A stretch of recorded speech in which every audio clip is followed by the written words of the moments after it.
চাকরিতে পুনর্বহালের দাবিতে আবারও সচিবালয়ের সামনে অবস্থান কর্মসূচি পালন করছে পুলিশের 40তম ব্যাচের শিক্ষানবিশ 321 এসআই। তারা বলছেন, চাকরি পুনর্বিবেচনার বিষয়ে স্বরাষ্ট্র সচিব আশ্বাস দিলেও এক্ষেত্রে কোনো অগ্রগতি নেই।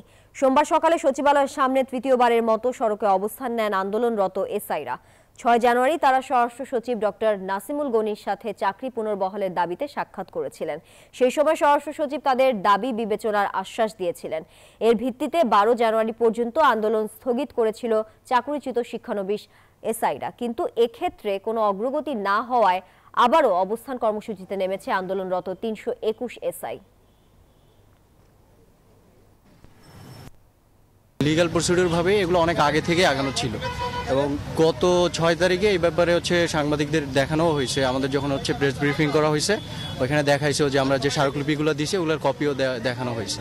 আমরা শৃঙ্খলা অভঙ্গ করি নাই এবং মাননীয় স্বরাষ্ট্র উপদেষ্টা মহোদয় নিজে বলেছেন যে আমাদেরকে অন্য কোনো কারণে বের করা হয় নাই, শুধুমাত্র শৃঙ্খলার কারণে বের করা হয়েছে। আমরা বিশ্বাস করি আমাদের এই দাবিটা অবশ্যই সরকার মেনে নেবে, কারণ আমরা তো কোনো ভুল করিনি।